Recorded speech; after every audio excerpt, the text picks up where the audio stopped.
মহাপ্রভুর আবির্ভাব হয়েছে ভারতের পশ্চিমবঙ্গ রাজ্যের রারো দেশে বীরভূম জেলায়। বীরভূম জেলায় আবির্ভাব হয়েছে। আর মহাপ্রভুর আবির্ভাব হয়েছে পশ্চিমবঙ্গ রাজ্যের নদিয়া জেলায়। তো কোথায় বীরভূম আর কোথায় নদিয়া? দুইজনের জন্ম দুই জায়গায়, বাবা মাও দুইজন আলাদা। মহাপ্রভুর বাবার নাম জগন্নাথ মিশ্র, মায়ের নাম হচ্ছে শচী দেবী। আর নিত্যানন্দ প্রভুর বাবার নাম হচ্ছে হারাই পণ্ডিত, মায়ের নাম হচ্ছে পদ্মাবতী। দুইজনের বাবাও আলাদা, দুইজনের মাও আলাদা। এক গড়ে জন্মও নেননি। কাকা তো পিস্তু তো ভাইও নয়, মামা তো ভাইও নয়, জ্যাঠ তো ভাইও নয়, তালা তো ভাইও নয়। কিন্তু এই কি গো, শাস্ত্র বললেন দুই ভাই। আপনাদের মনে প্রশ্ন জাগে না এটা? হ্যাঁ, জগাই বলে শোন রে মাধাই ভাই, কাল শুনেছি এই হরির নাম লাগলো বিষের নিয়ায়, আজ কেন নাম মিঠা লাগে রে। তো জগাই মাধাই তো আপন ভাই। কিন্তু আমরা যে বলি কোথাওতে এলো দুটি ভাই, জগাই মাধাই একে অপরকে বলছে নদিয়াতে নাম ধরিয়াছে গৌর আর নিতাই, একটা নামা বলি মাথায় বেঁধে রে ভাই, তারা হরিবল বলে নেচে যায়। রাধা নামের বাদাম দিয়ারি ভাই, তারা আনন্দ বাজারে নেচে যায়। তাহলে মা দুইজনের জন্ম দুই জায়গায়, বাবা আলাদা মাও আলাদা, কিন্তু দুই ভাই কি করে হলো? এখানে যে জানানো হলো দুই ভাই এক তনু সমান প্রকাশ। দুই ভাই এক তনু সমান প্রকাশ।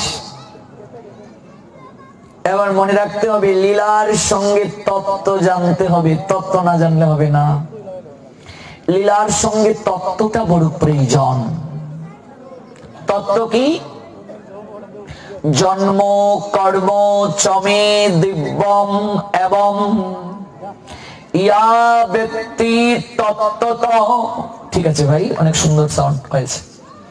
ত্যক্তা দেহম, আর একটু বক্স এই মনিটরটা একটু এগিয়ে দাও।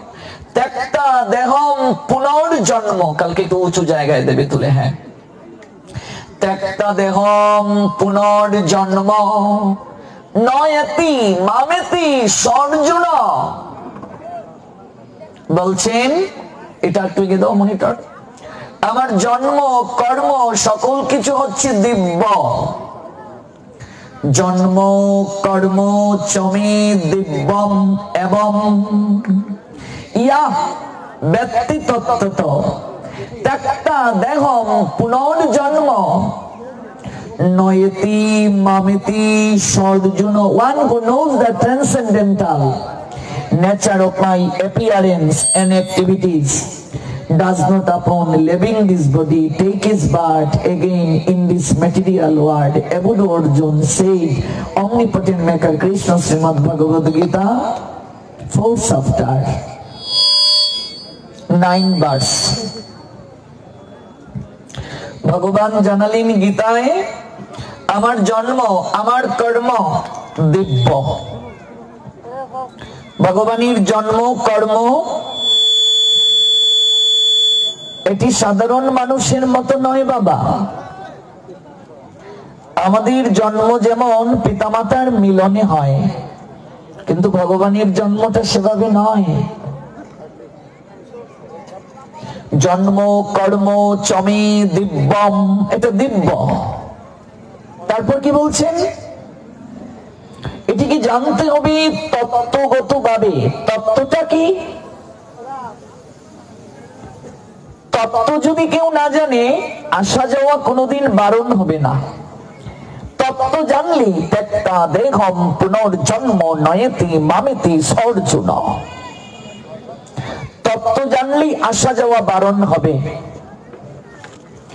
লীলা তত্ত্বগত ভাবে জানতে হবে। আমরা লীলায় জানলাম নিত্যানন্দ প্রভুর আবির্ভাব স্থান ভারতের পশ্চিমবঙ্গ রাজ্যের বীরভূম জেলায়। মহাপ্রভুর আবির্ভাব স্থান পশ্চিমবঙ্গ রাজ্যের নদিয়া জেলায়। কিন্তু তত্ত্ব হলো মহাপ্রভু নিত্যানন্দ প্রভু হচ্ছেন ভাই। এটা হচ্ছে তত্ত্ব। কোন তত্ত্বে? দুই ভাই এক তনু, তনু মানে শরীর। স্বয়ং গোবিন্দ তার অঙ্গকান্তি থেকেই বলরামকে সৃষ্টি করেছেন। গোবিন্দের সাংস প্রকাশ হচ্ছে বলরাম। আপনারা জানেন 6টি পুত্র সন্তানকে কংস আচার মেরে, চরণে ধরে আচার মেরে দেয়ালের সঙ্গে মাথার খুলিকে উড়িয়ে দিয়েছিল। ছিটকে গিয়ে পড়েছে মাথার খুলি। দৈববাণীটা কি ছিল? অষ্টম গর্ভের সন্তান কংসের মৃত্যুর কারণ হবে, তাই তো দৈববাণী ছিল। 6টি সন্তানকে কংস আচার মেরে মারল। সপ্তম গর্ভে যে সন্তানটা এলেন, যোগমায়ার প্রভাবে তাকে স্থানান্তরিত করা হলো রোহিণীর গর্ভে। রোহিণীকে বসুদেবের আরেকজন স্ত্রী। কংসের ভয়ে রোহিণীকে অন্যত্র রাখা হয়েছিল। সেই রোহিণী বসুদেবেরই আরেকজন স্ত্রী। ওই রোহিণীর গর্ভে যোগমায়া ওই সপ্তম পুত্র সন্তানটিকে স্থানান্তরিত করলেন। দেখুন আমাদের ধর্ম কতটা বিজ্ঞান সম্মত। আজকাল যে সকল মায়েরা গর্ভধারণে ডিজেবল মানে কি? অক্ষম। গর্ভে সন্তান রাখার যাদের শক্তি নেই, সামর্থ্য নেই, উন্নত বিশ্বে দেখবে গর্ভ ভাড়া দেয়া হয়। অর্থাৎ ভ্রূণটা সংগ্রহ করে আরেক জন নারীর গর্ভের মাঝে প্রবেশ করিয়ে দিয়ে আপনারই সন্তান, বিজ্ঞান আপনার এখান থেকে স্থানান্তরিত করে উনার মাঝে প্রবেশ করিয়ে দেয়, আপনারই সন্তান আরেকজনের গর্ভে বড় হতে থাকে। চিকিৎসা বিজ্ঞান কত ঊর্ধ্ব গতিতে। এই যে প্রিয়াঙ্কা চোপড়া, হিন্দি নায়িকা, তারই সন্তান, কিন্তু সে তার নিজের গর্ভে রাখে নাই। টাকা আছে অনেক, আরেকটা নারীকে দিয়ে গর্ভ ভাড়া নিয়েছে যে আমি যদি সন্তান দিয়ে মোটা হয়ে যেতে পারি, বা সিজার পদ্ধতিতে সন্তান হলে আমার শরীর নষ্ট হয়ে যাবে, চেহারা নষ্ট হয়ে যাবে। নায়িকা তো, এজন্য টাকার মাধ্যমে আরেকটা নারীর পেটে তারই সন্তান রেখেছে।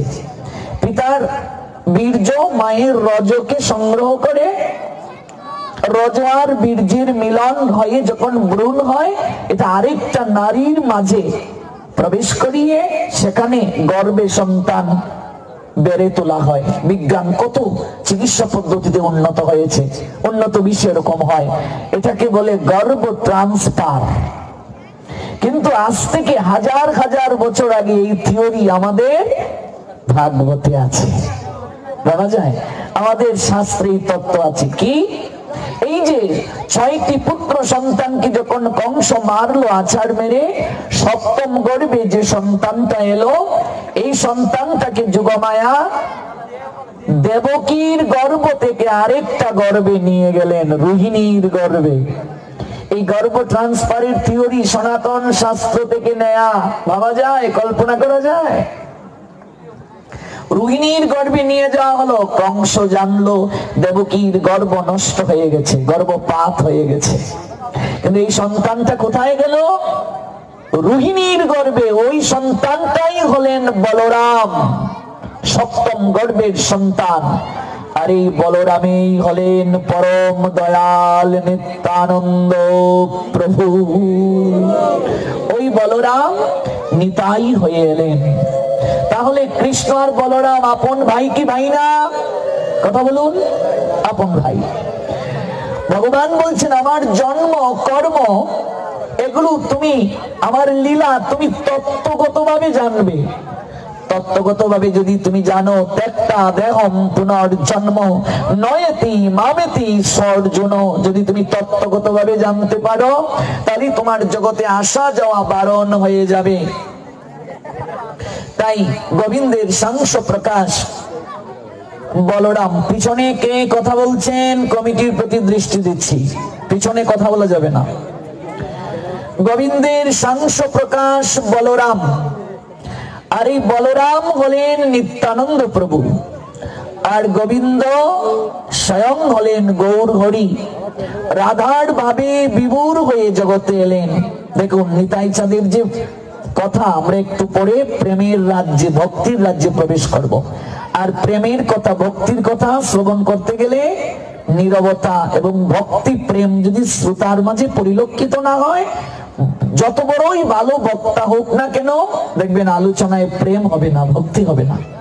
এই জন্য একটা সুষ্ঠু সুন্দর পরিবেশ প্রয়োজন। কিছুটা সময় তো আমাদের সাউন্ডেই ঠিক করতে চলে গেল, এখন যেহেতু সাউন্ড ঠিক হয়ে গেছে আমরা মনোযোগ দিয়ে শুনবো। স্বয়ং গোবিন্দ রাই ভাবে বিভোর হয়ে রাধার ভাব অঙ্গকান্তিকে হৃদয়ে ধারণ করে তিনি এলেন কলিযুগে। কৃষ্ণই স্বয়ং গৌরাঙ্গ, গৌর হরি। শ্রীকৃষ্ণ চৈতন্য মহাপ্রভু, তাকে এক এক নামে ডাকা হয়। তিনি নিমাই, তিনি বিশ্বম্বর, তিনি গৌর হরি, তিনি গুড়াচাঁদ, তিনি গৌরাঙ্গ, তিনি গৌর সুন্দর। এক এক নামে তাকে ডাকা হয়। সন্ন্যাসীর পর তার নাম শ্রীকৃষ্ণ চৈতন্য মহাপ্রভু। তাহলে কৃষ্ণ স্বয়ং হলেন গৌরাঙ্গ, আর বলরাম কে হলেন? নিত্যানন্দ। তাহলে সেই গৌরাঙ্গ আর নিত্যানন্দ ভাই কি ভাই নয়? ভাই। এটা কি তত্ত্ব, তত্ত্বগত ভাবে। এই জন্য কবিরাজ গোস্বামী পাদ বলেন দুই ভাই এক তনু। যদিও দুই ভাই কিন্তু শরীর এক, এক শরীর থেকে আরেকজনকে তৈরি করা হয়েছে। দুই ভাই এক তনু। আবার বলেন সমান প্রকাশ, কোন অংশে কম না। দুইজনেই সম, কোন অংশে কম না। দুই ভাই এক তনু সমান প্রকাশ। এবার কবিরাজ গোস্বামী পাদ জানালেন নিত্যানন্দ না মানো যদি তোমার হবে সর্বনাশ। দুই ভাই, দুই ভাইয়ের মাঝে গৌরকে যদি মানো, নিত্যানন্দকে যদি না মানো, তাহলে তুমি কস্মিন কালেও ভক্তি লাভ করবে না। এই কথাটা কে বললেন? কবিরাজ গোস্বামী পাদ। কাকে বললেন? বললেন তার ভাইকে। কৃষ্ণদাস কবিরাজ গোস্বামী পাদের ভাইয়ের নাম কি? তার ভাইয়ের নাম হচ্ছে শ্যামদাস কবিরাজ। আজকে আমরা যে চৈতন্য চরিতামৃত গ্রন্থ পেলাম, এই চৈতন্য চরিতামৃত গ্রন্থ শ্রী কৃষ্ণদাস কবিরাজ গোস্বামী পাদ জগৎকে উপহার প্রদান করলেন। এই গ্রন্থটি সাধারণ কোন গ্রন্থ নয়, সচিত নয়, গৌর সুন্দরের অভিন্ন দেহ হচ্ছে এই চৈতন্য চরিতামৃত। স্বয়ং ভগবান এই গ্রন্থ নিজেই লিখেছেন। এই কলিহত মনুষ্য জীব যাদের গৃহে চৈতন্য চরিতামৃত নাই, ওরা দুর্ভাগ্যের অধিকারী। কারণ গৌর ব্যতীত কলিহত জীবের কখনো উদ্ধার সম্ভব নয়, কোনদিন সম্ভব নয় গো। এই গ্রন্থ রচনা করতে গিয়ে শ্রী কৃষ্ণদাস কবিরাজ গোস্বামী পাদ স্মৃতিচারণ করছেন চৈতন্য চরিতামৃতের মধ্য লীলায়। আমি বৃদ্ধ জরাতুর লিখিতে কাপয়ে কর মনে কিছু স্মরণ না হয়। বলছেন আমি বৃদ্ধ জরাতুর। যখন তিনি এই গ্রন্থ রচনা করলেন তখন তিনি বৃদ্ধ। কবিরাজ গোস্বামী পাদের বয়স 90-এর উপরে, 92 বছর। আচ্ছা, 92 বছর বয়সী একজন লোক, তিনি কি ভালো করে চোখে দেখবেন বাবা? তিনি নিজে লিখছেন না দেখিয়ে নয়নে, না শুনিয়ে শ্রবণে। আমি ভালো করে চোখে দেখতে পাই না, নয়নে দেখতে পাই না, না শুনিয়ে শ্রবণে, আমি ভালো করে কর্ণে শুনতে পাই না। মনে কিছু স্মরণ না হয়, আমার মনেও কিছু থাকে না, ভুলে যাই আমি। 90 বছরের উপরে যার বয়স, তার তো এটা স্বাভাবিক, স্মরণ না থাকাটা স্বাভাবিক। আমি বৃদ্ধ জরাতুর লিখিতে কাপয়ে কর, কর মানে হস্ত, আঙ্গুল, আঙ্গুল আমার কাঁপে, আমি বৃদ্ধ জড়াতুর লিখিতে কাপই কর, মনে কিছু স্মরণ না হয়, না দেখিয়ে নয়নে না শুনিয়ে শ্রবণে, তবু লিখি এ বড় বিস্ময়। বলছেন এরপর আমি লিখি, আমি ভালো করে চোখে দেখি না, কানে শুনি না। আমি দোয়াতটা যখন হাতে নেই, তৎকালীন সময় তো দোয়াত কলম দিয়ে লেখা হতো, আমি দোয়াতটা যখন হাতে নেই তখন আমার আঙ্গুল এমন করে কম্পিত হয়। কিন্তু এরপর আমি লিখি, গ্রন্থ লিখি, কে জানি আমায় লেখায়। বুঝলেন? তাহলে এটা কি সাধারণ কেউ লিখেছে বাবা? বলছেন এই গ্রন্থ লেখায় মোরে মদন মোহন, আমার লিখন যেন সুখের পটন। সেই লিখি মদন গোপাল মুরে যে লেখায়, কাষ্টের পুত্তলি যেন কুহকে নাচায়। আমি এই গ্রন্থ লিখিনি গো, স্বয়ং ভগবান শ্রী মদন গোপাল, গোবিন্দের একটা নাম মদন গোপাল, স্বয়ং ভগবান আমাকে এই গ্রন্থ আমাকে দিয়ে লিখিয়েছেন। সেই লিখি মদন গোপাল মুরে যে লেখায়, কাষ্টের পুত্তলি যেন কুহকে নাচায়। পুতুল নাচ দেখেছেন বাবা? দেখবেন পিছন থেকে একটা দড়ি বা সুতুকে এমন করে টানা হয় আর পুতুল এমন করে নাচছে। পুতুল কিন্তু নাচছে না, কাঠের পুতুলকে কেউ নাচাচ্ছে। বলছে আমি লিখছি না, আমাকে দিয়ে কে জানি লেখাচ্ছে, আমার লিখন যেন সুখের পঠন। সুখদেব গোস্বামী পাদ এই যে ভাগবতের কথা জগৎকে জানালেন পরীক্ষিতকে উদ্দেশ্য করে, এটা কিন্তু নিজের মন গড়া কোনো কথা বলেননি। কৃষ্ণ দ্বৈপায়ন বেদব্যাস তিনি যে কথা ভাগবতে লিপিবদ্ধ করে গেছেন, এই কথাটাই তিনি জগৎকে জানিয়েছেন। এই জন্য বলছেন আমি যা লিখছি এটা আমাকে দিয়ে মদন গোপাল লিখাচ্ছেন, ভগবান আমায় দিয়ে লেখাচ্ছেন, এটা আমার নিজের কোনো কৃতিত্ব নাই।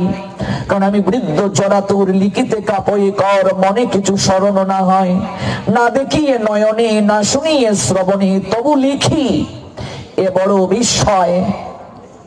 আমি ভালো করে চোখেও দেখি না, কানেও শুনি না, আমার আঙ্গুল কাঁপে, আমি কি করে লিখবো? কিন্তু এরপরও কে জানি আমায় দিয়ে লেখায়। তাহলে চৈতন্য চরিতামৃত গ্রন্থটা সাধারণ কোন গ্রন্থ নয়, এটা সচিতা নয়, গৌর হরির অভিন্ন দেহ।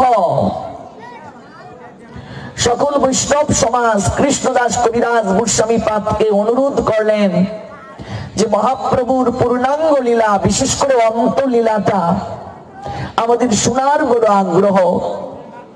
কিছু নিন্দুক লোক বলে গৌর হরিকে নাকি পুরীর পান্ডাগণ মেরে ফেলেছে। আচ্ছা ভগবানকে কখনো মারা যায় বাবা? ইউটিউবেও দেখবে কিছু বোকা মূর্খ কুলাঙ্গারের দল এরকম কন্টেন্ট তৈরি করে মহাপ্রভুকে মেরে ফেলেছে। ভগবানের আবার মৃত্যু আছে নাকি? এই জন্য সকল বৈষ্ণব সমাজ কৃষ্ণদাস কবিরাজ গোস্বামী পাদের চরণে প্রণতি নিবেদন করে বলছেন, আপনি পারেন মহাপ্রভুর অন্তিম লীলাটা, অন্তলীলাটা পূর্ণাঙ্গ ভাবে লিখতে। যদিও মহাপ্রভুকে নিয়ে চৈতন্য চরিতামৃত গ্রন্থের পূর্বে দুটো গ্রন্থ লিপিবদ্ধ হয়েছে, একটি চৈতন্য মঙ্গল লোচন দাস ঠাকুরের, আরেকটি বৃন্দাবন দাস ঠাকুরের শ্রী শ্রী চৈতন্য ভাগবত। কিন্তু এই দুটো গ্রন্থের মাঝে মহাপ্রভুর অন্তলীলাকে সুস্পষ্ট ভাবে বর্ণনা করা হয়নি। তাই কবিরাজ গোস্বামী পাদের কাছে বৃন্দাবনে সকল বৈষ্ণবগণ প্রার্থনা নিবেদন করলেন। এবার কবিরাজ গোস্বামী পাদ বললেন যে গুরু দায়িত্ব আপনারা আমার উপর অর্পণ করেছেন, আদেশ করেছেন, আমার পক্ষে কি তা সম্ভব? আমি একটু মদন গোপালের কাছে গিয়ে আজ্ঞা নিয়ে আসি। তাই তিনি মদন গোপালের মন্দিরে গেলেন প্রণাম নিবেদন করতে।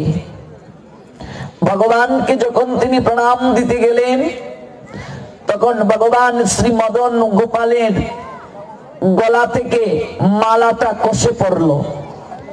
পূজারী আরতি করছেন সেই সময়, কবিরাজ গোস্বামী পাদ গেলেন প্রণাম দিতে ভগবানকে, তখন ভগবানের গলা থেকে মালাটা খসে পড়ল, বুঝলেন? আর কবিরাজ গোস্বামী পাদের গলায় এনে পূজারী সেই মালাটা পরিয়ে দিল। গৌর প্রেমানন্দে উলুধ্বনি দাও।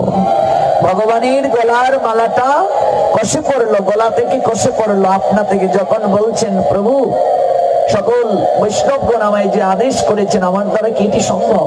তুমি কি বলো? তুমি আমায় আদেশ কি দিয়েছো? বলার সঙ্গে সঙ্গে মালাটা গলা থেকে খসে পড়লো। এবার পূজারী ওই মালাটা এনে কবিরাজ গোস্বামী পাদের গলায় পরিয়ে দিলেন। তারপর 20 বছর সাধনা করে এই গ্রন্থ রচনায় তিনি প্রবৃত্ত হলেন কৃষ্ণদাস কবিরাজ গোস্বামী পাদ। আজকাল দুঃখ হয়, অনেকেই মহাপ্রভুকে নিয়ে যখন কীর্তন আদি করেন চৈতন্য চরিতামৃত গ্রন্থটা তারা পড়েন না। আমি কাউকে নিন্দা করছি না, আমায় ভুল বুঝবেন না। প্রত্যেক কীর্তনিয়াদেরকে অবশ্যই চৈতন্য মঙ্গল, চৈতন্য ভাগবত, চৈতন্য চরিতামৃত এই 3টি গ্রন্থকে পূর্ণাঙ্গভাবে স্টাডি করা প্রয়োজন যদি গৌর তত্ত্ব জগৎকে তারা জানাতে চায়।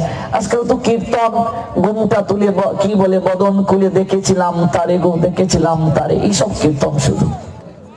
কিন্তু তত্ত্ব কেউ জানতে চায় না, কেউ গ্রন্থের শ্লোক আদি বলতে চায় না, পড়াশোনা করতে চায় না।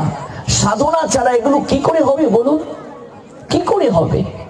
গ্রন্থ না পড়লে হবে কি করে? মহাপ্রভুর যে উপর যে বিশেষ তত্ত্ব, এই তত্ত্ব জানতে গেলে আপনাকে গ্রন্থ পড়তে হবে, গ্রন্থ না পড়লে হবে না।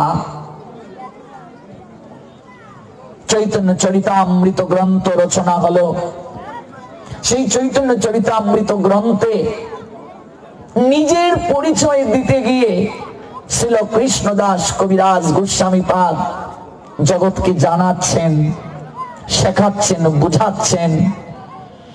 তিনি বলছেন তার পরিচয় প্রসঙ্গে, জগাই মাদাই হইতে মুই সে পাপিষ্ট, পুরুষের কীট হইতে মুই সে লঘিষ্ঠ।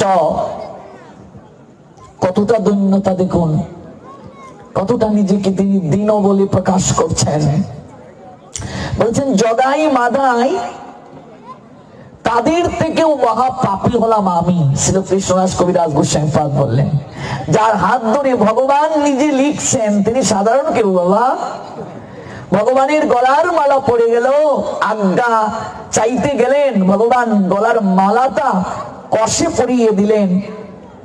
যার হাত ধরে ভগবান লিখালেন এই গ্রন্থ, তিনি নিজের পরিচয় দিতে গিয়ে বলছেন, দেখুন দীনতা বৈষ্ণবতার ভূষণ, যদি হতে পারো নিচু তবে পাবে কিছু, নিচু না হলে জগতে কিছু পাওয়া যায় না। ত্রিনাদপি শুনিছেন তরুরপি সহিষ্ণু না, অমানি না মানদেন কীর্তনীয় সদা হরি। হরি কীর্তনের অধিকারী কেবল সেই ব্যক্তি যে তৃণের মতো নিচু, যে তরুর মতো সহিষ্ণু, নিজের মান আছে কিন্তু মান দাবি করে না, সকলকে যে মান দিতে সদা প্রস্তুত থাকে, সেই তো কেবল হরি কীর্তনের অধিকারী। শ্রীমান মহাপ্রভু তাকেই তো বৈষ্ণব বলেছেন গো। কতটা দীনতা প্রকাশ করছেন, এত দৈন্যতা কবিরাজ গোস্বামী পাদের। বলছেন জগাই মাদাই হইতে মুই সে পাপিষ্ট, জগাই মাদাই থেকেও মহা পাপী আমি, পুরুষের কীট হতে মুই সে লঘিষ্ঠ। পুরুষ মানে কি? বিষ্ঠা, মল। মলের মাঝে যে কীট থাকে, কবিরাজ গোস্বামী পাদ যিনি চৈতন্য চরিতামৃত গ্রন্থের লেখক, তিনি বলছেন মলের মাঝে যে কীট থাকে, বিষ্ঠার মাঝে যে কীট থাকে, সেই কীটেরও একটা যোগ্যতা আছে। যে মলটাকে, বিষ্ঠাটাকে মাটির সঙ্গে মিশিয়ে দেয়, কিন্তু এই যোগ্যতাটাও আমার নেই, ভাবা যায়? আর আমরা প্রথম কেউ যখন মন্দিরে যায়, সাধু সঙ্গে আসে, সবাইকে প্রণাম, আমায় কৃপা করবেন, আমি দীন, আমি হীন, আমি কাঙ্গাল, আপনারা কত কত ভক্ত, কত বৈষ্ণব, কত সদাচার আপনাদের। দড়িকে স্পর্শ করলেও প্রণাম দেয়, গেটকে প্রণাম দেয়। আহা, মন্দিরে এই গেট দিয়ে কত সাধুগণ যায় গো, এরকম চরণ দড়ি নেয়। কদিন যখন চলে গেল, মন্দিরে এলো, একটু পরিচয় হলো, বলছে তুমিও প্রভু আমিও প্রভু। তারপর আর কয়দিন একটু শ্লোক আদি শিখে ফেললো, তারপর তুমি প্রভু আমি মহাপ্রভু, বুঝলে? হ্যাঁ, তুমি প্রভু আমি মহাপ্রভু, অহংকার এসে গেল। আনুগত্য থেকে সরে যাওয়া, গৌড়ীয় বৈষ্ণব ধারাটা হচ্ছে আনুগত্য। আমার থেকে একদিন পূর্বেও যে ভক্তি জগতে এসেছে তাকেও আমাকে শ্রদ্ধা করতে হবে, তারও দাসত্ব স্বীকার করতে হবে। আমার থেকে একদিন আগেও যদি কেউ প্রসাদ ভুজি হয়, ভিক্ষা পায়, ভক্তি জীবনে আসে, সে আমার থেকে জ্যেষ্ঠ, তাকে সম্মান করতে হবে, শ্রদ্ধা করতে হবে। এই আনুগত্য থেকে যদি কেউ সরে যায় তাহলেই তার পতন।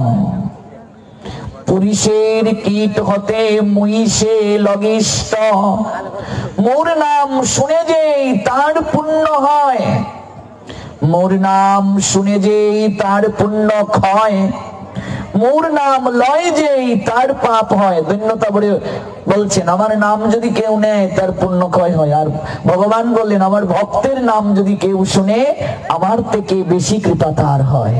আমার নাম শুনলে যে কৃপা হয় তার থেকে বেশি কৃপা হয়। ভগবান তার ভক্তকে এত উপরে তুলেছেন। আর কবিরাজ গোস্বামী পাদ ধন্য করে বলছেন আমার নাম শুনলে তো তার পাপ হয়, পুণ্য নষ্ট হয়ে যায়। সাধক যত উপরে উঠবে বাবা, যত উপরের দিকে সাধক যাবে, নিচে সবাইকে তার সমান মনে হবে। সবার মাঝে আছে প্রেম, সবার মাঝে ভক্তি আছে, সবাই প্রেম লাভ করলো গো, সবাই ভক্তি লাভ করলো গো, আমার জীবনে কিছু লাভ করা হলো না, এরকম ভাব থাকবে। আর যত নিচে পড়ে থাকবে, ভক্তির যত নিচে থাকবে, ভজন যত নিম্ন গতি থাকবে, সবার মাঝে ছিদ্র দর্শন হবে। আচ্ছা, ঝাঁকি চিনেন? ঝাঁকি এক সময় মিলে যখন ধান থেকে চাল করা হতো, দেখতে ধানের মাঝে, এই চালের মাঝে কিছু ধান থাকতো, তখন ঝাঁকি দিয়ে এরকম চালুনি দিয়ে এরকম ধানগুলোকে আলাদা করা হতো। এখন তো এমন মিল বের হয়েছে এর খুদ পর্যন্ত থাকে না, বুঝলে, ঝাঁকুনি দিতে হয় না। আগেরকার গ্রামে কনে দৃষ্টি দিতে গিয়ে বলতো তুমি কি চাল ঝাড়তে পারো গো কুলা দিয়ে, এরকম বলতো। তুমি কি চাল ঝাঁকুনি দিতে পারো? এখন আর এগুলোর দরকার হয় না। তো সুই আর ঝাঁকি, আমরা সুনামগঞ্জের লোক ঝাঁকি কই, তোমরা কি দেখো গো? ঝাঁকি কও, আমার কয় কি তোমরা লোক মিল আছে? এবার সুই আর ঝাঁকির মাঝে কথা হচ্ছে। ঝাঁকি সুইকে বলে এই তোর তো পিছনে ছিদ্র আছে।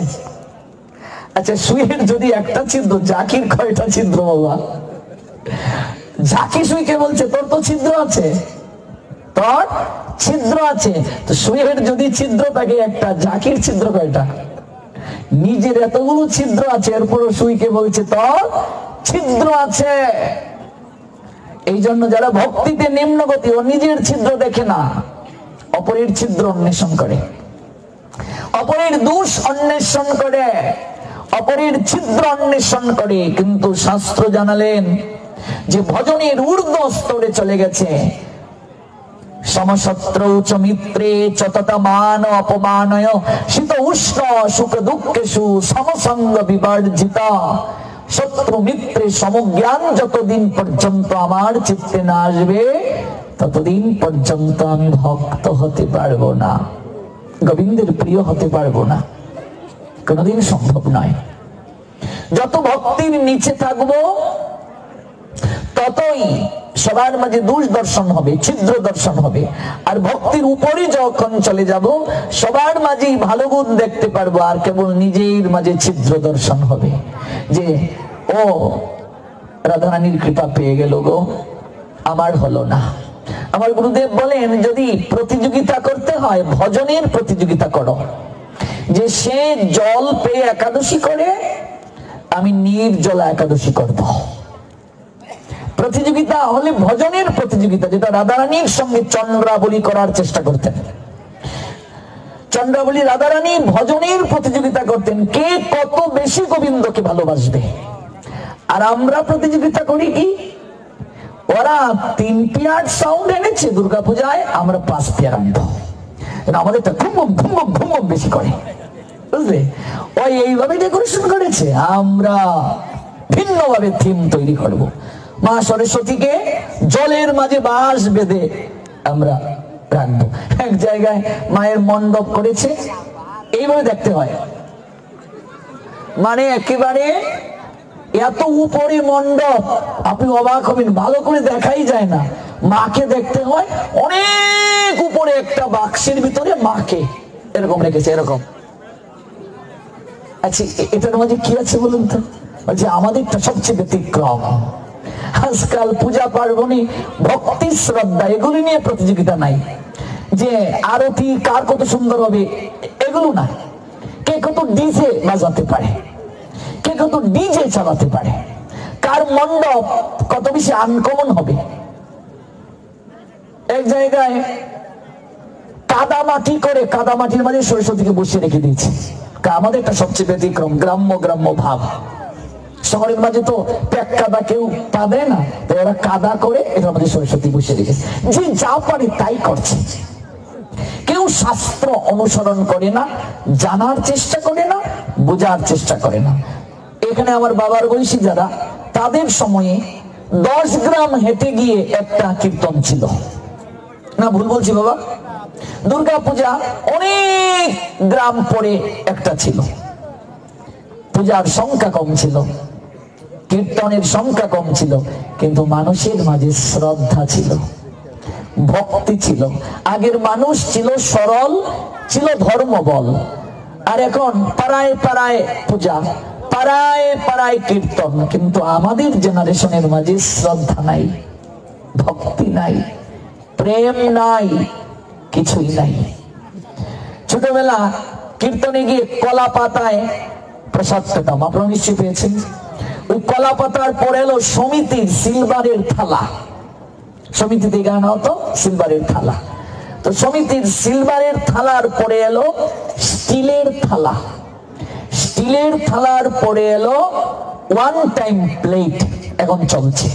যেদিন থেকে ওয়ান টাইম প্লেট এলো, ওয়ান টাইম গ্লাস এলো, ওয়ান টাইমে প্রসাদ পাওয়ার পর যেমন সঙ্গে সঙ্গে আমরা ফেলে দেই, ওয়ান টাইম, পুজো পার্বণটাও ওয়ান টাইম, সম্পর্কটা ওয়ান টাইম, সব ওয়ান টাইম হয়ে গেছে। প্রসাদ পাচ্ছ ওয়ান টাইমে, কীর্তনটা ওয়ান টাইমের মতো, সবকিছু ওয়ান টাইম এখন, বুঝলে? দিন থেকে দিন সকল কিছু ওয়ান টাইম হয়ে যাচ্ছে বাবা।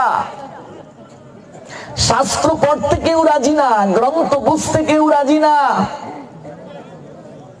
এমন একটা অবস্থায় আমরা গিয়ে নিজেদেরকে রাখছি। অদূর ভবিষ্যতে এই পুজো পার্বণ এটা কেবল আনন্দ, আনন্দ উপভোগের একটা অনুষ্ঠান হয়ে দাঁড়াবে। এখনই হয়ে গেছে একটু ফুর্তি করার জন্য, কিন্তু সাত্বিকতা বজায় রাখার জন্য কেউ চেষ্টা করছে না। একটাই কারণ, আমরা গ্রন্থ আদি তত্ত্ব সম্পর্কে জ্ঞাত নই। এই জন্য সর্বদা নিজের দিকে দৃষ্টি দাও। বুদ্ধদেব 10 অবতারের মাঝে অন্যতম, দেখবেন চোখ বন্ধ করে আছেন, এইভাবে আছেন কি নেই? কেন? এই দুটো চোখ দ্বারা সৃষ্টি দর্শন হয় ভগবানের, কিন্তু এই দুটো চোখ দ্বারা ভগবান দর্শন হয় না। ভগবানকে দর্শন করতে হয় অন্তর চক্ষু দ্বারা। এই জন্য প্রার্থনা যখন করি আমরা, চোখ বন্ধ থাকে না খোলা থাকে? ভগবান দেখতে গেলে তো চোখ খোলা দরকার, তাহলে বন্ধ করে প্রার্থনা করছো কেন? এই চোখ দিয়ে ভগবান দর্শন হয় না বাবা, হৃদয় চোখ দিয়ে ভগবান দর্শন করতে হয়। জ্ঞান চক্ষু, অন্তর চক্ষু দ্বারা ভগবান দর্শন হয়। নিজেকে যতদিন পর্যন্ত মানুষ না জানবে, নিজের দিকে যতদিন পর্যন্ত মানুষ দৃষ্টি না দেবে, ততদিন পর্যন্ত সে সাধক হতে পারবে না। রবি ঠাকুর জানালেন, আমি বাহির পানে চোখ মেলিলাম, কিন্তু আমার হৃদয় পানে চাইলাম না। তুমি যে আমার হৃদয়ে আছো, আমি একটিবার অনুভব করলাম না। তুমি যে আমার ভেতরে আছো প্রভু, তুমি আত্মা রূপে আমার ভেতরে আছো, আমাকে পরিচালনা করছো, আমি অনুভব করছি না। তুমি আছো বলে আমার অনুভূতি আছে, তুমি যদি চলে যাও আমার অনুভূতি নেই। এখন চিমটি কাটলে আমি কষ্ট পাই, এখন একটু অগ্নির আঁচ লাগলে আমার কষ্ট হয়, জ্বালাতন করে, কিন্তু তুমি যখন চলে যাবে তখন অগ্নিকে আমার দেহ সৎকার করলেও আমার কোনো কষ্ট হবে না, আমার অনুভূতি থাকবে না। তুমি আছো আমার ভিতরে, কিন্তু